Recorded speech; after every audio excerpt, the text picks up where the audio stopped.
What's up everybody, I'm Seth Fowler and today I'm reviewing the upcoming Adidas YEEZY Boost 350 V2 in the Desert Sage colorway.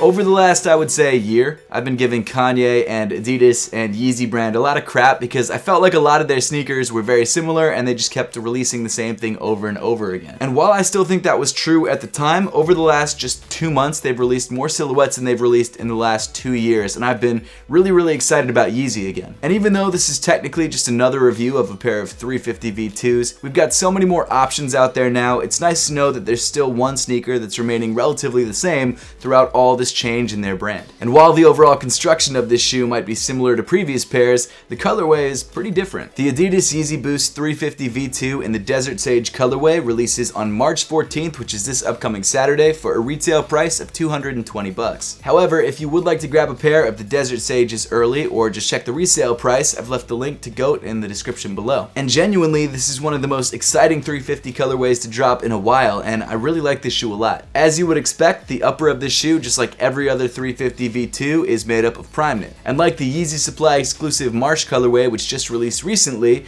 the toe of the sneaker actually no longer has exposed stitching. Instead, you've just got this very clean seam that runs down the center of the shoe. The prime knit color itself comes in this sort of very light, almost minty green, and I've got to say, it's pretty different than anything we've seen on a pair of 350 V2s before, and I really like it. Of course, the prime knit pattern is exactly the same as all the other 350 V2s that have released since the Static back in 2018, and I don't really have a problem with that. That's fine. The only difference is that the prime knit comes in just one shade of green. Then running down the center of the lateral side, you've got this sort of metallic silver Yeezy stripe. To be honest, in normal light you can't really see it. It kind of just blends in with the green on the upper, which I actually think is kind of cool, but when you hit this shoe with the flash, you realize that that stripe is actually made up of 3M and it shines. I personally like this 3M stripe detail better than the translucent mesh, which is usually on the side of 350 V2s, and I mean, it could just be that I'm sick of that detail because we've seen it so many times before, but this 3M is so much more interesting in my opinion, and it just pops, literally so much more. And then weaving through the center of the shoe, you've got these matching green rope laces. Around the top of the ankle and sort of spilling into the sock liner of the shoe, you've got this hit of bright neon orange. This detail is by far the most vibrant hit on the shoe, and I've got to say, it gives this shoe a very unique look. Adidas did something similar on the Marsh colorway, except on that colorway, the hit wasn't as vibrant. And I totally get if this detail isn't for everyone. It's a really bright hit of orange. Some people might not like orange, some people might not like this orange with green, but I personally don't mind it, and I think it's actually kind of a nice touch. As usual, running down the inside of the heel, you've got the Adidas 3 stripes, and the insole of the shoe also comes in bright orange with the Adidas and Yeezy branding printed on the heel. As for sizing, the Adidas YEEZY Boost 350 V2 in the Desert Sage colorway fits just like every other pair of 350 V2s.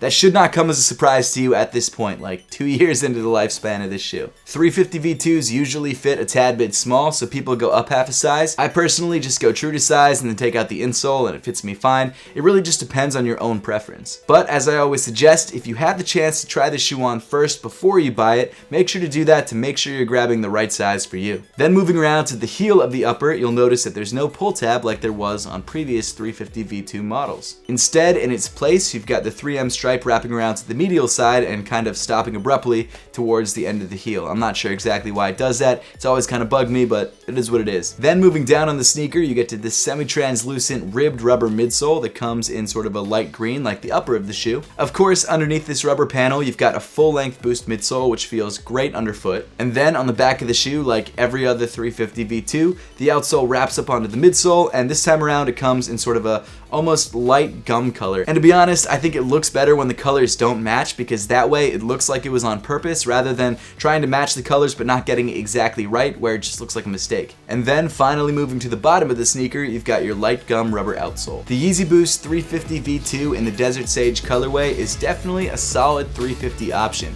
If you're looking for a pair of 350s that stand out and don't look too similar to any of the previous pairs, this is a great way to go. My favorite detail on the shoe is the 3M stripe, and I know you can get that on the Marsh colorway, but there's something about this colorway where it just really pops. If you're trying to grab a pair of the 350 V2s in the Desert Sage colorway, they release on March 14th for $220. However, if you want to grab a pair early or just check the resale prices, make sure to click the link in the description below. Now I would love to know your thoughts on the Yeezy Boost 350 V2 in the Desert Sage colorway, so let me know what you think in the comment section down below.